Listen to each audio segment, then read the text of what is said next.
She is a Haunting is an engrossing coming-of-age novel from Tran. While visiting her estranged father in Vietnam as a guise to reconnect, Jade Wynn's main objective is to get the money needed for her to attend college in the fall. Her father has enlisted her help to build a website for a potential bed and breakfast as he renovates a French colonial house. However, the house has other ideas and will do everything in its power to keep Jade and her family from leaving. We speak to Tran about the dream that inspired this novel and creating a character that lives on the tightrope of duality while holding the secret of their sexuality and struggling with their cultural identity. Stay with us for another episode of the Vulgar Geniuses podcast.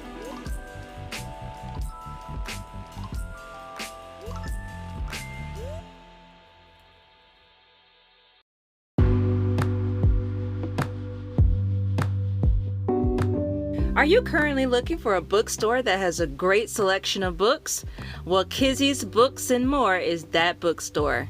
Visit www.kizzy'sbooksandmore.com to purchase your next book for our book club. Use coupon code VulgarGenius to receive 10% off the subtotal of your first order.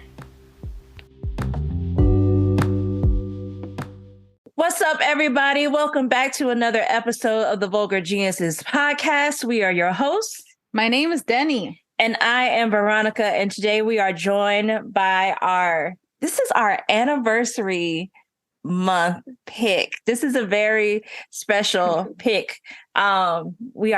We've turned 3. Yes, we have. We have turned 3 years old. We got out of those terrible 2s, and now we're in these wonderful 3s.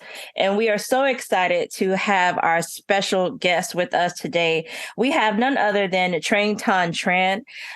They write speculative stories with big emotions about food, belonging, and the Vietnamese diaspora.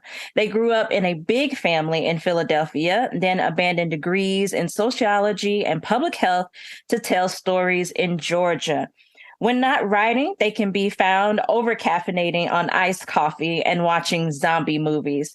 She is a Haunting is their debut novel and now a New York Times best-selling book. Yes. And you can connect with Trang with them on Twitter at NVTran or their website, www.trangthentran.com. Trang, welcome to the show. Hello. How are thou? Thank you for having me. It is a pleasure and a treat. Your book, it was very gripping when we first saw it. When we first just saw what the synopsis of the story was going to be about. And we're like, yeah, we're going to have to read this. We got to do this for our anniversary month. I think it was meant for us to read. For me to be scared as per usual. And every month is good for a scare. Every month. I guess so. I'm quaking inside. And it's always a treat for us to be able to dive into the world of all things spooky, and it doesn't have to be Halloween to do so. So we want to thank you for writing this beautiful book. But before we get into all of the questioning and introspection, we like to put you in the hot seat for a few minutes, not too long. Yes. So, like, as an avid iced coffee drinker, how do you like your iced coffee? Because it's life. Okay, I love because we like our coffee iced. That ice is a luxury. It screams luxury every morning. You're treating yourself every morning. I like making my iced coffee with like a Bialetti in the morning, so it like makes like a sort of almost as strong as an espresso, but it's not quite an espresso. And then I pour it over ice. And then I add a little bit of oat milk, some sugar sometimes, but not always. And I enjoy it just like that. Yeah. My peoples. Yeah. This is what I'm talking about. Because everybody, because I'm Asian, everybody looks at me that I have 3 heads every time every time I drink something cold in the morning or cold period. They're like, why your body's gonna not accept it? Like, Your body's strong. Your body can go through a little bit of ice cube.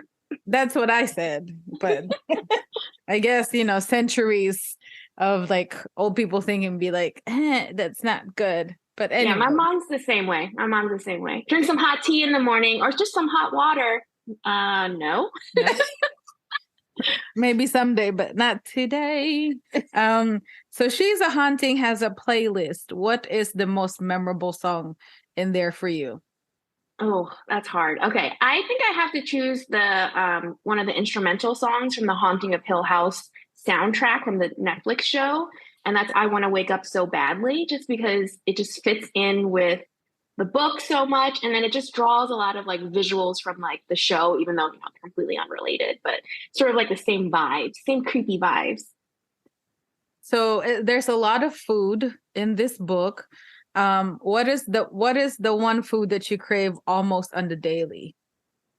Oh my goodness, this is so hard. On the daily, I would have to say it's boom reel. It's in one of the chapters. I think it's in one of the worst chapters.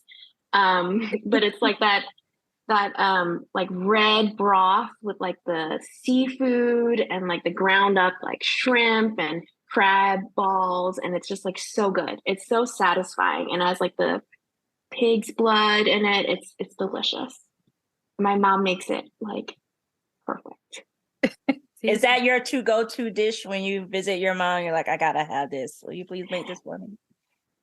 She is so sweet. She will like call me up. She's like, "What's the menu for the weekend that you're going to be here? Like, what do you want me to make?" And she'll make everything. Like, these are special dishes. These are not like everyday Vietnamese food dishes, but she'll make it like the entire weekend that I'm there. Oh, that's so sweet. Yeah, that's love right there. Right. And because I'm Filipino, I have a confession. You said pig's blood. There's this Filipino dish. It's called dinuguan, where there's also blood, but I don't partake in it. My husband loves it though. So, but I'm just like, everybody loves the iteration of blood in their food. But yeah, maybe you just haven't found the food that you enjoy with blood in it. Maybe we'll get back to that in 2024, ladies and gents. Has your family reacted to this process of you being like a published author? It's been kind of wild. They all came to my immediate family all came to my book launch. My mom's finally proud of me. Okay, I'm joking a little bit, but it was very sweet. She was like afterwards, after the book launch, she was like, "Now I have someone to brag about," and it was very, it was very nice. And no one in my family is an author or do any type of like artsy type of career, so it's like very different for them.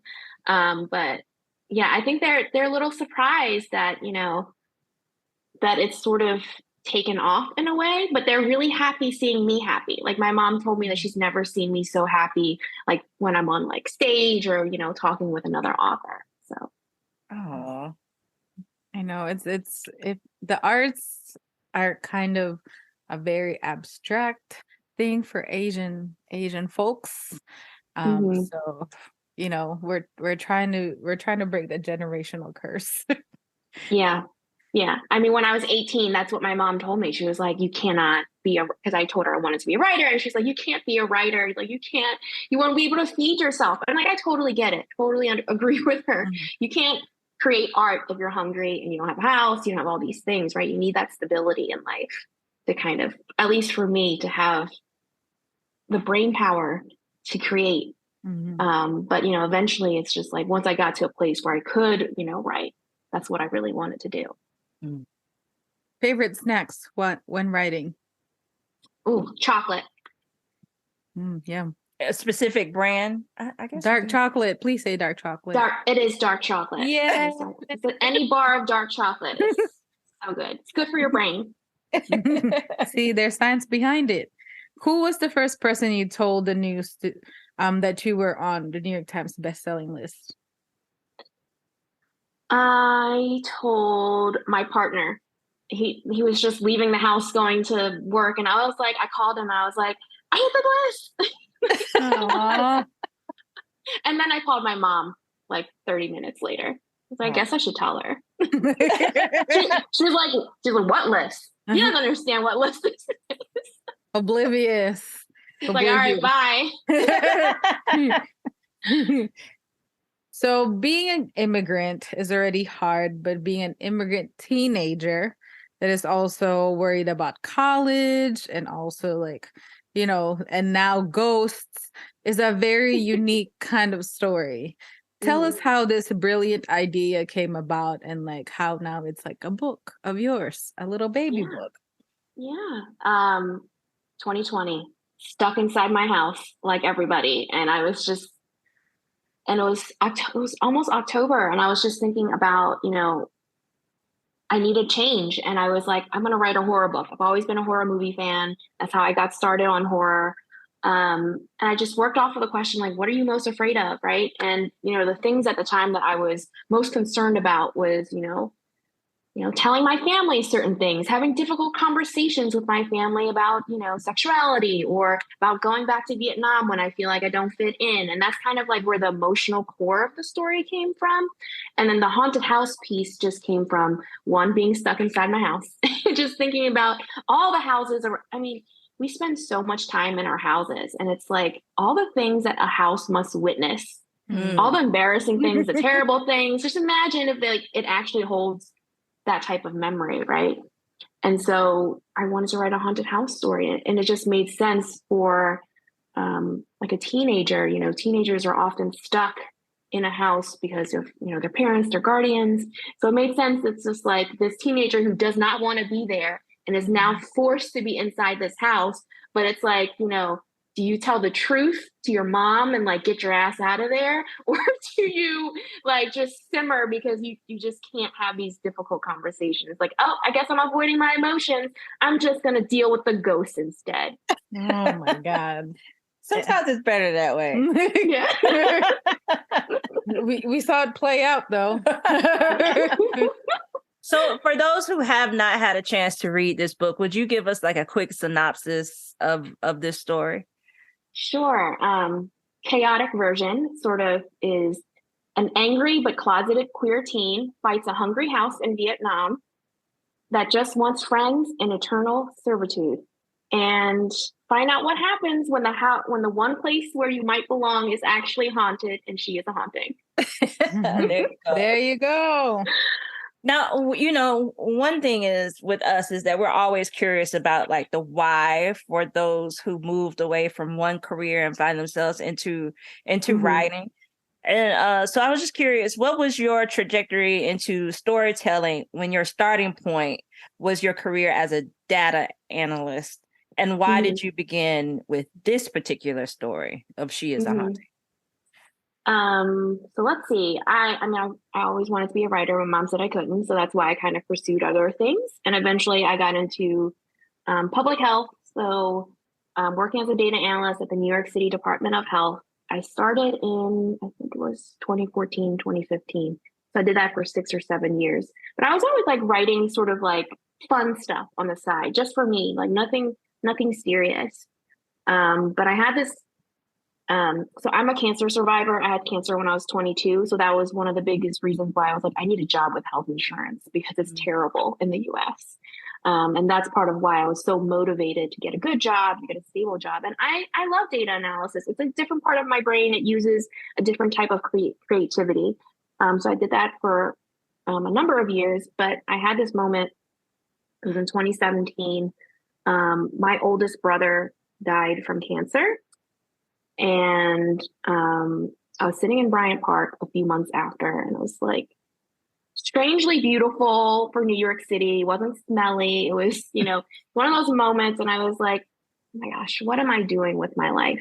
And I've had conversations with my brother before he passed away about what he wanted me to do for my family. But I was faced with this question where it's like, can I really do that? Because it was sort of that added layer of like, now I'm responsible for the stability of everybody in my family. But I was just having this moment like, what am I doing with my life? Like my brother worked so hard his entire life. And this is kind of what happened to him. And what do I want to say at the end of my life that I did? Right. And that was when I was like, I have to start writing again, and I have to start trying to write again. I said that in 2017, but I really didn't start like writing. Like I started writing a different story. It was sort of a dark fantasy story, I think in 2018. But it wasn't until 2020 that I started writing She's a Haunting, because that book wasn't working out. I gave myself a chance. So in 2020, I had money saved up. I had health insurance through my partner, and I was like, I'm going to take a year off and I'm going to do my very best and see what happens. And it worked. And the reason I wrote this story is because I read Emily X. Arpan's The Astonishing Color of After. It's a beautiful book about this biracial Taiwanese American teenager who goes back to Taiwan after her mother dies, and finds and reconnects with her heritage and her family. And it was the first time I read a book where I was like, wow, like I really relate to this character and like just the different things that she's going through. And it's just a beautifully written book. And I was like, I had never written a Vietnamese protagonist at that point. All my characters were, white or, and it was when I was like, light bulb moment, I have to write something like really close to me, right? And that's kind of when I made the decision, like, I want to write something that really matters to me personally, with a character that I can see parts of myself in. Even if it's not an autobiography, but it's like inspired, That's such a interesting fact that you just gave us, because I can't remember who it was that we spoke with, but they said something along the same lines of like realizing, oh, I can write myself into the story. Mm-hmm. And, like there is something about the realization, that light bulb moment that goes off where you're saying to yourself, like, oh, I have a story to share. Mm-hmm. I have all of this life that I've, lived so far, and all of these cultural things that I have adopted as my own and have been given from, my parents and things like that. And so when you're thinking about all of those things and you're putting it into the book, do you find that it's still, even that I'm sure you're probably working on another project or just anything, do you still find it like amazing, like I can tell this story with me and all of these parts reflected back at me? Yeah. Especially when I can write about all the sort of like the intricacies of like a Vietnamese American family. An example of one, just how they relate to one another, just how they talk to one another, just the specific texture of a relationship that you wouldn't be able to see because every relationship is different, every family is different. So it's nice being able to pull pieces from mine, just little details or just from things that I've observed through my life into these books.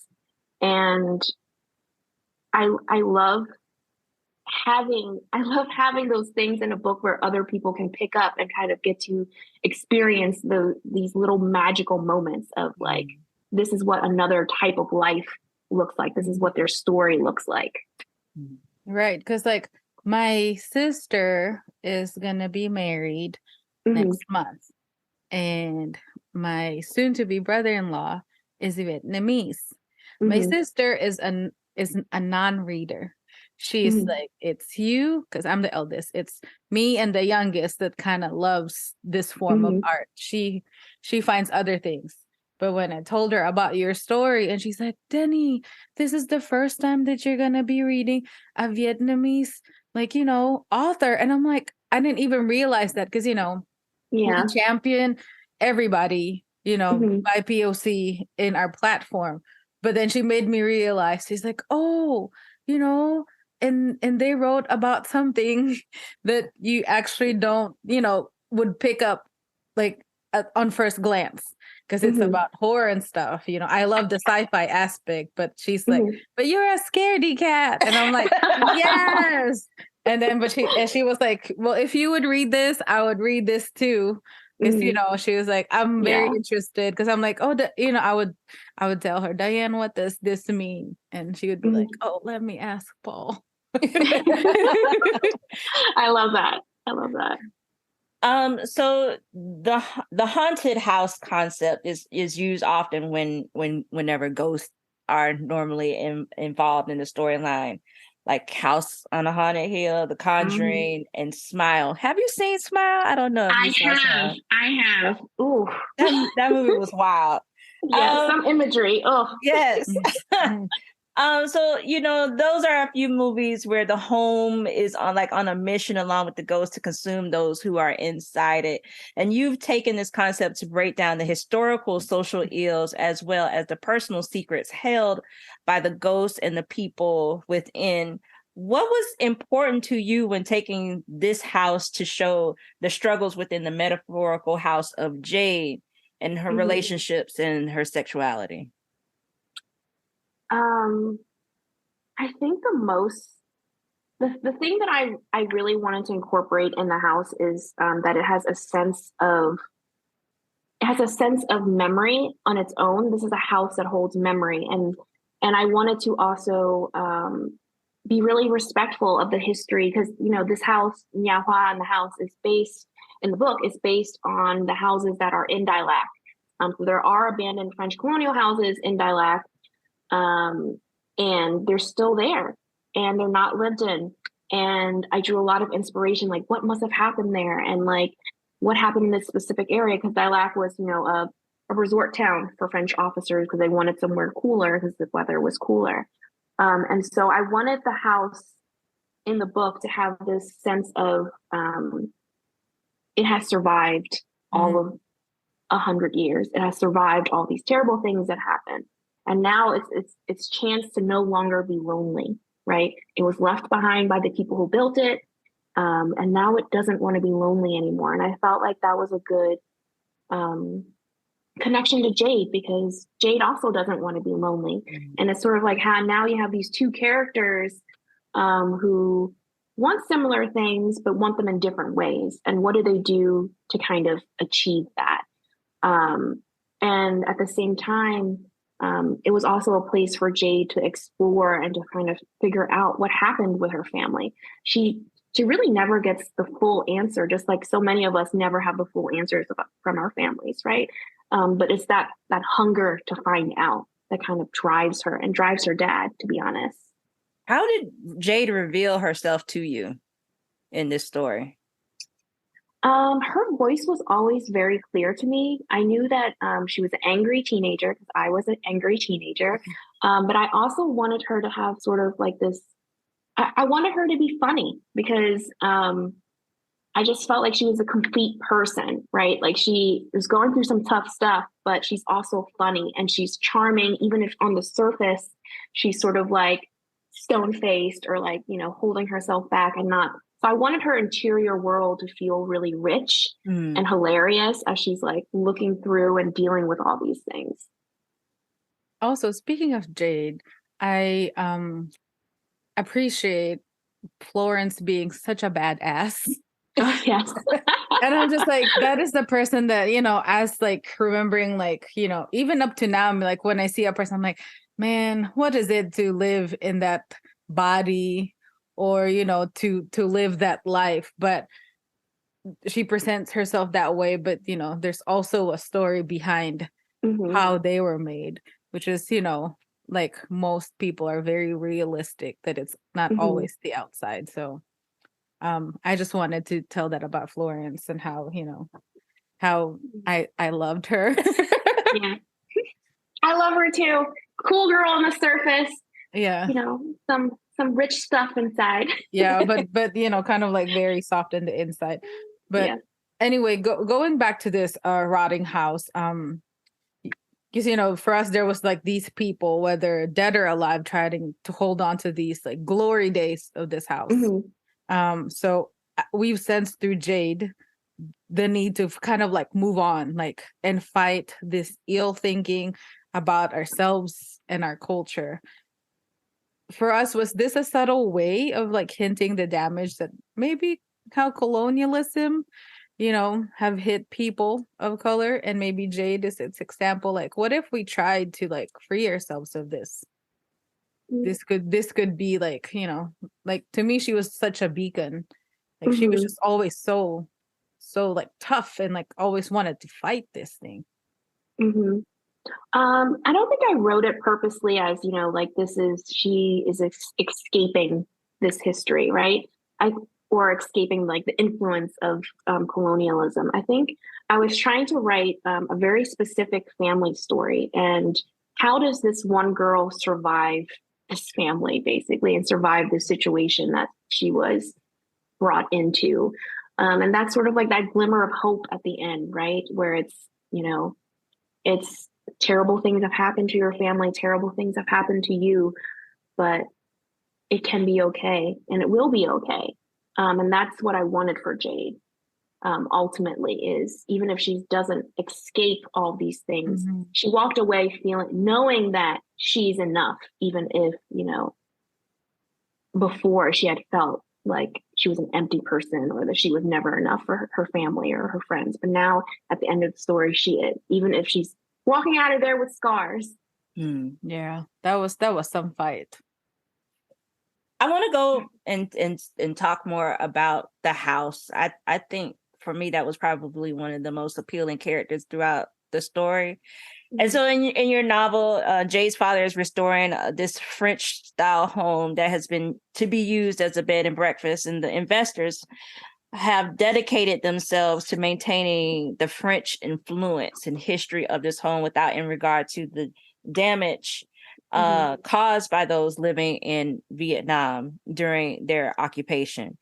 It leaves one to wrestle with this idea of how important it is to preserve places like these when marginalized people have been stripped of their own land and autonomy and so forth.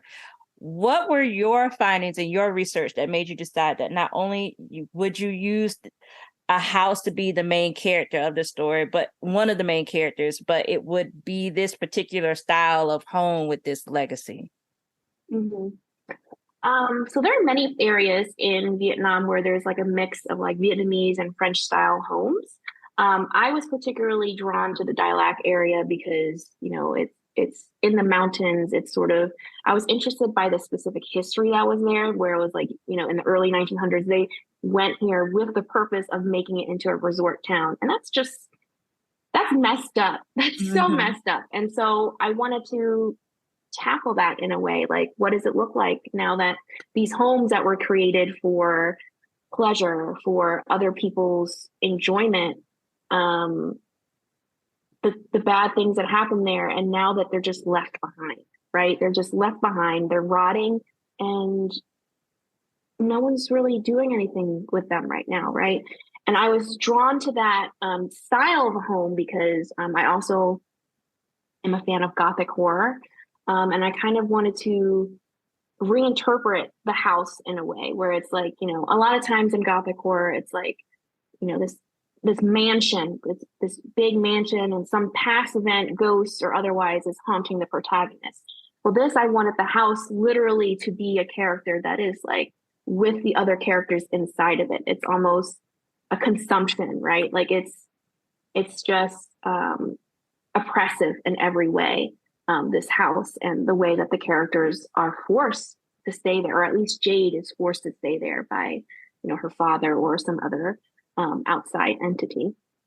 Yeah, it really made me think about not only the preservation of places like this, but in relation to, say, America and their love affair with plantation style homes. Yeah. Oh my God. Like if I get invited to another wedding where there is a plantation home, I'm gonna flip. And I remember the very first time going to a wedding and us being there, and one of our friends is saying, like, oh, that this house was a plantation, and the enslaved people set it on fire. They originally had burnt part of the house down, and it's said to be haunted. And so people were so fascinated with that part of the story, and I'm just thinking, we having a wedding here? Like this? This is where we're doing it at. So reading this story in regards to, the French coming in and wanting to make, a vacation home atmosphere for them in this other country, it just, and then, you're saying that those homes are dilapidated and they're not no one's really living in those spaces. But just to think of how different people view those type of buildings as like they're these most beautiful structures, and not thinking about the history that is attached to and the memory that goes with it, and who gets to say what memory is the most important one. And I really feel like you really touched on that throughout the book in regards to memory, not only just the house, but just for Jade and her father, and just going through the process of what drove someone to make a certain decision within the book. And to your point, like how people just view these places differently, the viewpoints can be so drastically different. So these houses in Dilac, they are abandoned, but there are many other structures that are inspired by their French or built by their French that are still there and being used. And there's a lot of like cultural mixing with like the different types of food. Like some Vietnamese food is also inspired from, French style cooking or has some French elements. But it's some people, I mean, we're going to put the food aside because food can be delicious, but these spaces can be so polarizing. So polarizing. Yeah. And I felt it with the Jade's father, and how he just wanted to, he wanted to reclaim what he felt was supposedly his and his mom's mom and everybody down the line, to almost Jade was like, on the other side, Jade was also telling him like that it's okay, whatever we have is like, I felt like she was trying to like maintain like almost the balance of like how, how immigrants sometimes would feel like, well, I don't belong in anywhere, like it's okay. But then you see that hunger from everybody. And then this is Mike like question, why bugs? Why? That was a jump. It went from her dad to why bugs? Because then when there's something that happens in this story that like freaked me out a lot, because I was just, okay, reading, and then something comes out from somebody's eye. You got to read it to know. But you know what I'm saying? Like, why? I mean, first of all, bugs are scary. Yes. And two, I have this morbid fascination with parasites because I'm terrified of them. And that's probably from watching too much Animal Planet, Discovery Channel when I was a kid, but just fascinated by parasites, of them living on you, living in you, in your food, always trying to get into your body. And I felt like it was a good way to also talk about colonialism, or very, very selfish forces basically feeding off of a country or feeding off of a family, and just sort of using that sort of metaphor almost. It wasn't really intentional in the sense that like I was just fascinated by bugs and I like wrote them in, and then all of a sudden it was like, wow, there's some deeper layers here that I didn't realize. Yeah, because everybody always give me crap when I talk about like how I hate butterflies.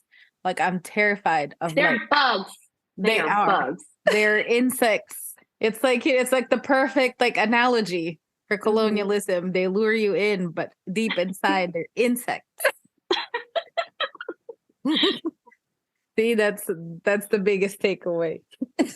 So, like you mentioned before, family is the center of this book. We follow Jade and her coming of age story, but it's the familiar relationships, that we also see unfolding in this novel, and something that a lot of like Asian kids, especially Asian families, can relate to. How important was it to illustrate this very delicate dynamics? And were you kind of asking like your family like any input on the book, or was there like, was there any type of like, oh, this is a delicate subject, would I need to like ask people first before like I print it out for the world to read?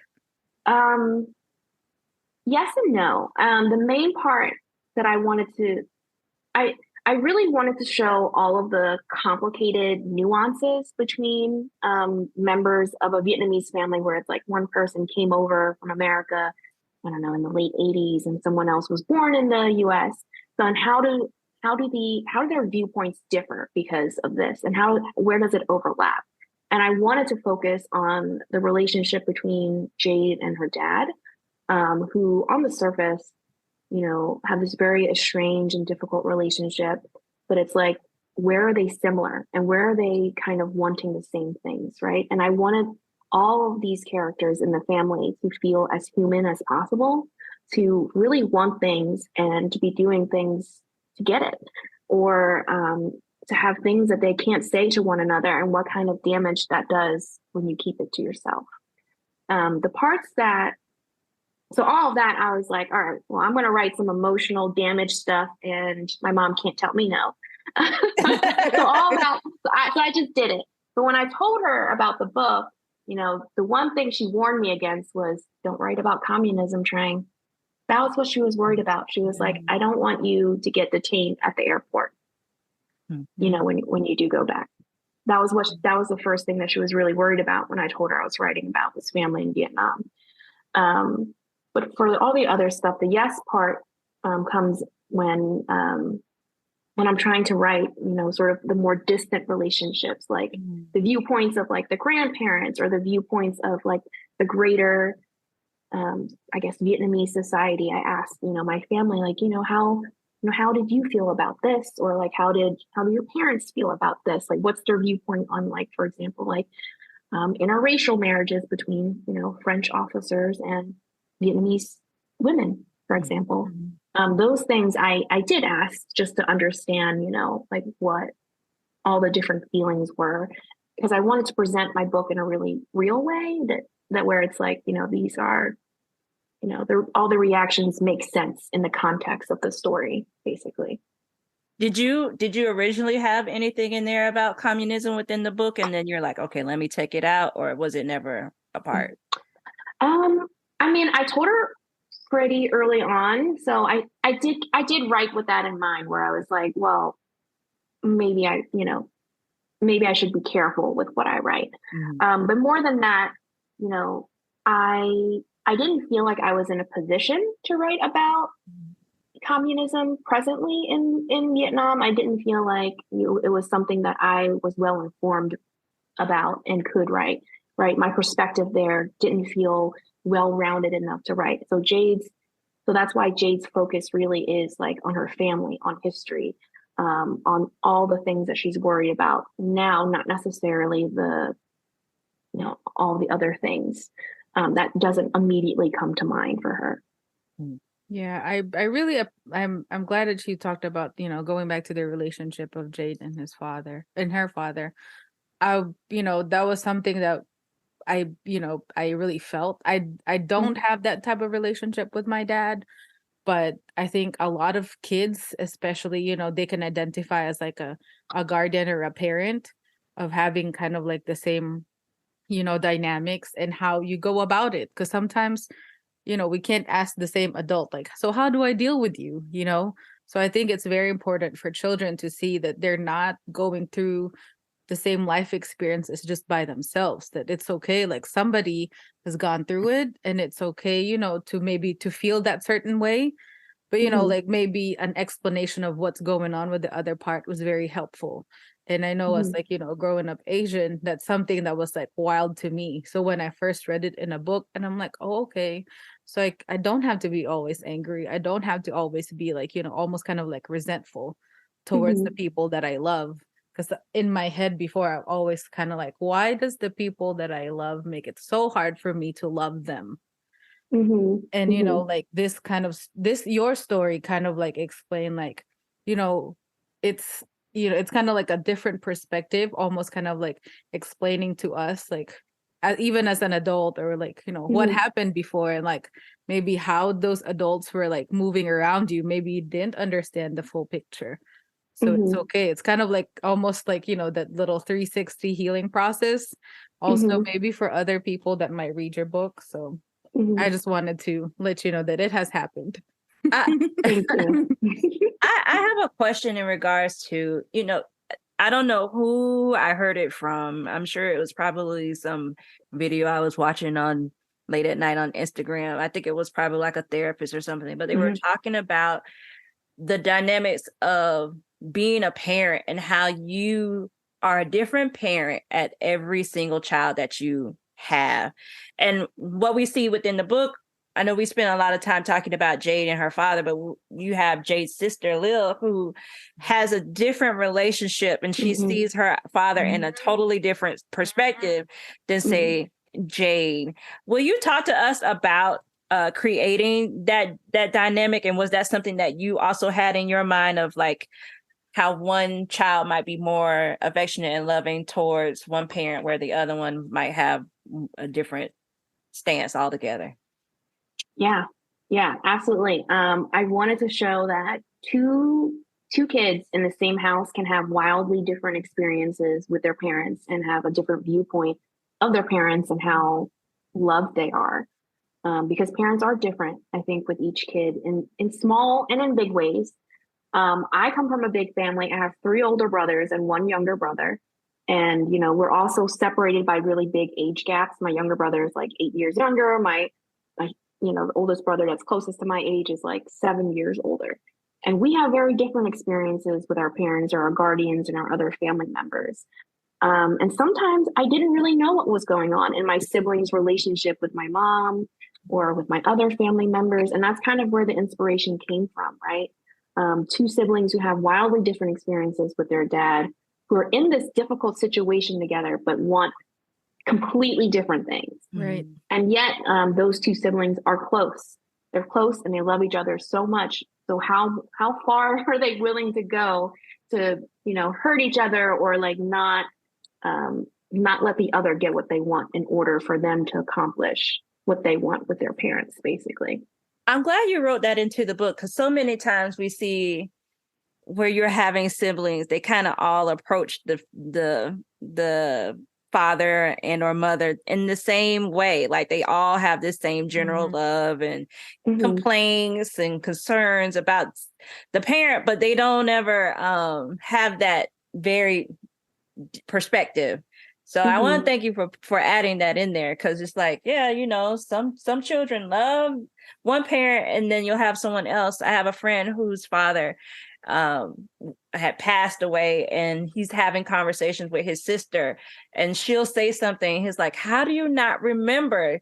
Even though they might be close in age, he'll say he was XYZ, but it's kind of like, well, everyone has their own relationship to the person that you might have something different from. So I want to thank you for highlighting that within the book. And also it kind of made Jade, like her wanting to kind of like get out of that, situation, made it even like heavier, or like, the responsibility made it heavier, because now, I gotta wake up Lily, almost like, she has to see it. So I think that that driving force, because of that love for her sister, she's like, we all gotta get out. We gotta do this. And she's like, get out of what? Exactly. It kind of makes you feel more like suffocated, like Jade. I'm like, no. It's very. So, like we've talked about, the sense of belongingness is very palpable in this book. We see, Jade struggling between not being, Vietnamese enough or not being American enough. How did you navigate creating Jade's character to best express, what you want for the book, and also allowing your readers to see and to feel that it is really okay to be, in this kind of 2 places at once body? She really started from that seed of fear, where that's, that I am not enough of this or that. So that's where she started. But I also wanted, and I think I mentioned this before, to give her sort of this very full character, where like that's one part of her, but there's all these other pieces of her, like her love for her little sister, her love for her mom, her humor, all these things that make Jade, that is unrelated to being American or being Vietnamese. That's just solely her, right? So that is just one piece of her. And I felt like her character was always very clear to me, you know, this angry teen, but someone who really cares, and that's why she's so angry. And I just wanted to continue treating her like someone who's on the cusp of adulthood and feeling like, you know, often we place all of this pressure for 17-year-olds, 18-year-olds to have everything figured out. And I feel like it's unfair. They're so young, you know? Mm. And I felt that pressure when I was at that age too. And so I wanted to just let her experience her anger, but at the same time, experience this whirlwind, like almost romance with this girl on a motorbike, like all, like, you know, just all the big emotions of being a teenager and just living it fully. I wanted that. And it just kind of naturally unfolded once I was like, it has to be scary, but it also has to be fun. I'm just curious to know from all of the interviews and conversations that you've had about this book and interactions that you've had online, is there anything that stands out for you in your book when you think about your book that you wish more people would ask you about? I think the biggest thing is the food. And y'all knocked it out of the park. You've been asking me about food on and off. I mean, people, you know, people, when they look at my book, they read my book, they love to talk about, you know, the colonialism, the ghosts, and all those things are really fun to talk about. But let's talk about the food. We'll the love for the food. Yes. The terror of the food, right? Just the way that families can use food as a weapon, but also as a way to show love, right? Because food is a language of its own in terms of expressing love, in terms of using it to manipulate other people. You know, oftentimes Jade's dad, that's how he gets them to spend time with him, is you got to come down to the table and eat, right? And I felt like that was something that I really loved layering in the story. It's not how delicious food is, but also how food is used in families. Yeah, because that's very, like, because we feel like that's where we gravitate towards too, like immediately. When I was read your book, I'm like, I cannot read this book while I'm hungry, because I'm just gonna be like I'm gonna be eating a rock. Like, I need to be full, because you know that's very quintessential, like, you know, being in an Asian household, like every, like, whatever, 7 p.m. everybody has to sit down on the table and everybody has to eat this meal that has been prepared for 5 hours. Like, the moment lunch is done, like, my mother-in-law would be cooking for dinner. Like, it doesn't stop. And you saw that passion in, like, Jade's dad. And I'm like, oh my God, it's kind of like this, you know, you kind of live in a trance. Like, you are, like, bound to this, like, meal schedule, and you cannot schedule anything because of this meal schedule. And I love that you used it as almost kind of his weapon for these two girls, and you're just like, oh my gosh, I never saw it that way, but maybe it really is. Yeah. When approaching the book from a craft standpoint, we see that you have this combination of prose and poetry integrated throughout the novel. Will you talk to us about this particular approach to help move the story along? Yeah. So I'm someone who just loves everything down to the sentence level. And it can get really annoying when writing, because it's like, sometimes you just got to get a person from point A to point B. It doesn't have to be beautiful, but I'm sitting here like, what can she notice about the hallway? Like, so it can be really annoying. But what poetry is really, really great at is just distilling an emotion to just one line, just a few lines, where it's just like, it's not what it seems on the surface. You kind of have to read under a little bit sometimes, right? And I wanted there to be a little bit of that in the book, a little bit of poetry in the book, particularly, you know, when Jade is sort of almost having like an out of body experience, or in her dream sequences, those things. And that's just how I like to write, you know, with a little bit of, I like the sentences to sing a little bit here and there. It can be really annoying, you know, when I got to move people from A to B, and I have to learn to be better about that. But for this book, I feel like it really worked out, because, you know, the house is unhinged, And what is more unhinged than poetry? Right. So, so it's fun working those things in. And it kind of like gave like the reader like what to expect. So I would rely on it and be like, oh, is this the part when it's gonna happen now? Like I would have to dial my fear down a little bit. I'm like, it's okay, Daddy, it's just a book. You're gonna be all right. There's nothing under your bed.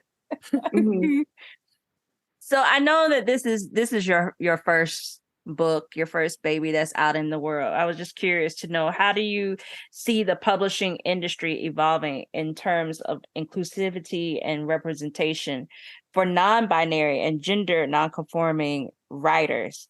And what changes would you like to see that you probably hadn't seen in this process for you first go around? So my experience so far has been sort of a unicorn experience where, my publisher really supported me. They really backed this book up. They put it out there. They respected my wishes around, what I wanted for the cover, all those things.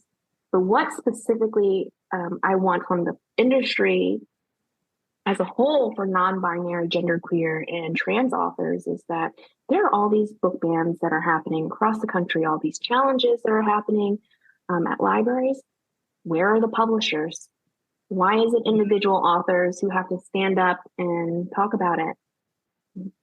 Most of us do not have the money and the backing to do it, right? Like, if you're going to put these books out, it has to be there has to be widespread support for these authors in general. It's not just like, I'm going to publish your book, you're welcome. It has to be, you have to be on the ground. You have to be fighting to keep these books in schools. And I find that to be very disheartening right now, that there's all this stuff happening, but I don't see any publishers even putting out a statement. So my hope, so I know there are more and more stories that are being written by, non-binary, genderqueer, and trans authors, but it's not going to happen if they don't fight for us to keep writing and keep having these books available, right? Because they're going to see the Rick Sales report and they're like, oh, well, no one's buying these books anymore. Well, maybe it's because they're not on bookshelves, or they're not at libraries, or not in schools. So that is the change that I am really wanting to see quickly from the publishing industry, is that, more than just publishing books, it's where are you when these movements are happening across the country on the ground. That's such a valid point to illuminate, because that's not a perspective that I even thought about in terms of, because we are based in Florida. So we are dead in the middle of all of this, the fight in order to keep books on the shelves. And it is so sad to see what is taking place on, just the ground level here, but not even thinking about what it is for the people at the top, who are the ones who are saying yes to books being printed and putting it out into the world of where their place is. So thank you for saying that. So we have come to the part of our conversation that I absolutely love the most when we speak to our writers. We want to know, we can give you two choices. We want to know either your top 5 favorite books of all time, or the top 5 books that you are most excited about. And considering the content of your book, you can mix it up with movies that you're excited about, or music that you're excited about. You can give us a mixture, but we just want to know your top 5. Oh my God. Right now I'm like, have I ever read a book? I don't know if I've ever read a book. My brain is just blank. Have I seen a movie? I don't know. Well, maybe I'll give you a mix of like things I'm excited for and some of my favorite books. One of my favorite books I've mentioned before is Emily X. R. Pan, The Astonishing Color of After. Amazing. Another book is A Certain Hunger by Chelsea Summers. And that book's amazing. It's a food critic who is a cannibal who eats men. Oh, so good. Boy's so good. Different, but yeah, I would read it. Okay. And I loved The Hacienda, which came out last year. And some things I'm looking forward to. Into the Light by Mark Ashiro. It's a thriller book. It's coming out next month. I started it. The voice is amazing. Also, a very angry queer teen. It's. I can't wait to finish. And I'm also excited for Isabel Kanya's second book, The Vampires of El Norte. You know, I'm expecting some vampires and some hot people because, you know, it seems to be her brand. So what are your dreams like? Are they like this book, or are they, you know, very just, you know, regular I woke up naked at work dream? So I actually have very vivid dreams, and a lot of the dreams that Jade experiences in the book were inspired from some of my own. So the fridge scene, which I won't say anything else about, that was from one of my dreams, and that's how I could only imagine. Yeah, what that would be like. I don't mess with the supernatural. I have very great respect for the supernatural. You know, whether you believe it or not. I was just like raised that way. Like it's something that I like to read more than I like to watch. But you know, this book made me remember one of these. We really called it the haunted house. It's like literally like maybe right a little bit from my grandparents' house, like 2 houses away from my grandparents' house. And nobody knows who lives there, what happens there. Like if I tell my sister, you remember the haunted house? They'd be like, yeah, I remember that. To me, like this book like rekindled that like childhood memory of mine.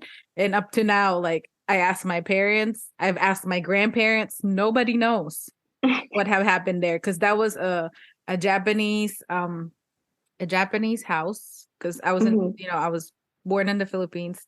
It was their kind of like fort during the Japanese occupation during World War II.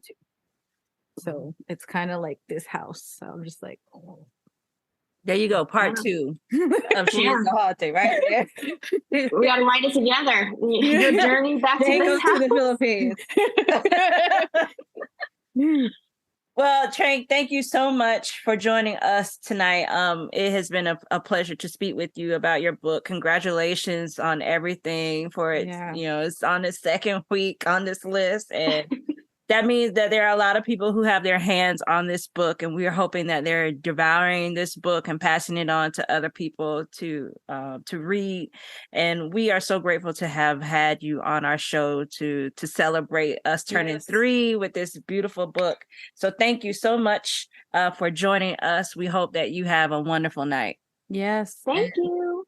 And happy anniversary, 3rd anniversary. Yes. And you know, I think what moved me from your post when you said, you know, you didn't have to write under a pen name, like your name is on the list for everybody to see, you know, that it still kind of makes me like tear up, because that's powerful. Like a name is powerful, and it shows like all the people that was before you, or the, you know, the person that gave you that name. It's so nice, you know, like I think we're coming off a high from like everywhere, everything all at once. And then now to hear, you know, your book too in the list, it's just kind of like chef's kiss. So we've enjoyed our time. I hope you did too. And thank you very much for coming here and writing this book. We hope you enjoyed our show. Our show has been produced and edited by Preston Long. Make sure to like, comment, and subscribe to our podcast. Our theme song you've been nodding your head to is by Sean Kantrowitz. You can follow him on Twitter and Instagram at Sean Dammit. That's SeanDammit. Follow us on Instagram at The Vulgar Geniuses. Bye!